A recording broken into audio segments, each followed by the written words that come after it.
KLR కాలనీలో Shivaji statue దగ్గర వీళ్ళు ఫుట్పాత్ వర్క్ డెవలప్మెంట్ వర్క్ అని చెప్పి మొత్తం ములగొడుతున్నది ఉన్న ఫుట్పాత్లన్నీ. ఈడ కేఎల్ఆర్లో ఉన్న సమస్యలు ఎన్ని ఉన్నాయంటే ఇంతకుముందు ఉన్న పరిపాలకులు ఏం పీకలే. ఈడ ఉన్న రోడ్లన్నీ పొక్కలు ఉన్నాయి. ఒక కంప్లైంట్ ఒక్కొక్క దానికి 10 కంప్లైంట్లు పెట్టినాయి. ఉన్న డ్రైనేజీలన్నీ లీక్ అవుతున్నాయి.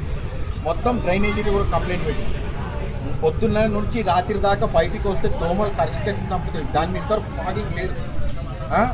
అది పక్కకు పెట్టి లైట్లు రావు చక్కగా, స్ట్రీట్ లైట్లు అది కూడా లేదు, వాటర్ కూడా రావు. ఈ అత్యవసర ఏవైతే జరగాల్సిన మనకు వ్యక్తిగతంగా మనకు ఇంపార్టెంట్ ఏమున్నాయో ఆ పనులను పక్కకు పెట్టి వీళ్ళు డెవలప్మెంట్ అని పేరు చెప్పి ఫుట్పాత్ మీద ఇప్పుడు టార్గెట్ వేసి మేము డెవలప్ చేయాలి, మా సార్ పంపించిండు, మేము ఇప్పుడు డెవలప్ చేస్తాం. ఫస్ట్ ఫుట్పాత్ కావాలా, మనకు నీళ్లు కావాలా, లేకుంటే డ్రైనేజీ కావాలా, లేకుంటే రోడ్లు పొక్కలు పడ్డాయి అవి కావాలా, ఆ పనులన్నీ పక్కన పెట్టి ఇవ్వాలా. వీళ్ళు ఫుట్పాతే చేస్తాం మేము ఫస్ట్ అంటారు. అరే మాకు వద్దా ఫుట్పాత్, మేము లెటర్ పెట్టి ఇస్తాం మీకు, ఫస్ట్ మాకు అవసరమైన పనులు ఏమంటే ఎవరు చేస్తారు. ఇట్లా ఉంది మన మేడ్చల్ పురపాలక శాఖ, మన మేడ్చల్ వ్యవస్థ, మేడ్చల్గా ఉన్న అధికారుల పని. ఫస్ట్ ఆఫ్ ఆల్ రోడ్లు క్లీన్ చేసి రోడ్ల మీదకి డ్రైనేజ్ రాకుండా చూసినాక ఫుట్పాత్తో మేము సహకరించి మేము చేయడానికి రెడీ ఉన్నాం.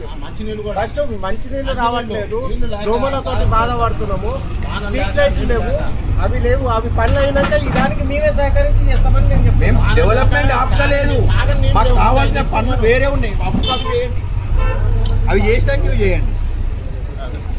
వాన లేక నీళ్ళు లేవు.